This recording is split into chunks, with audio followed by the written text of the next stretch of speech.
Uhlengezela izinyembezi ngenkathi umsakazo weJoseph M. uPenny Ntuli elalela izinkulumo akazikhuluma nensizwa engasekho emhlabeni uSibusiso Mfoka Ndaye. Nginibelelwe nganzakwethu ngiphinde futhi nginamukele kuyona i-channel ehamba phambili inkeze. Mina lami igama ngimfeza ngithuthu ngakhuma lo ila sibona amagumede. Mawuhlapho semusha ulikhasi ngizophinda ngicela nje show to subscribe, ungakhohlwa ukucomment nokulike nokushare okukhona okukhulu kunakho konke. Weyingane zakwethu ukuhlangezela izinyembezi umsakazi weJozi FM obengumsakazi weGagasi FM intokazi uPenny Ntuli ngenkathi elalela izinkulumo ekade bazikhuluma elaphana ke nensizwa engasekho emhlabeni uSibusiso Mfoka Ndaye. Lensizwa idlule kabuhlungu emhlabeni ngesonto ledlula idujule khona isemsebenzini ingane zakwethu yafihlwa kizolo emathuneni yasekhaya kubo-ke lapha. Le ntokazi ibisibuyekeza izinkulumo yasendelwa lensizwa ngenkathi isemsakazweni echaza isho nokusho ukuthi-ke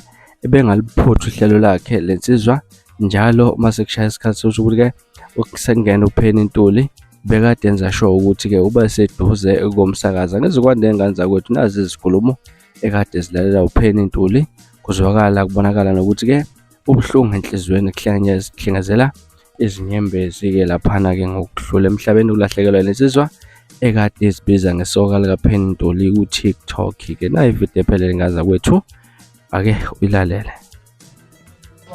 Sawubona msakazi wami omuhle futhi othandekayo, sikulalele ngihlezi nenkabi zami lapha silapha eBridge Taxi Rent njengamanje sisebenza ngaphansi kwentangano iDol Georgia. Ukhuluma noSibusiso wakwaSithole odume ngoJobe, ikhumbe engidrivayo iDR19 PZ. Ngicela ungithathe ungibeke emsakazi wami sengilayisha njengamanje ngiye lokushini ngisuka la eBridge Taxi Rent ngilayishe iTsepisong. Ngicela ungithathe ungibeke ngengoma kaMenzi lethi shona amalanga shona.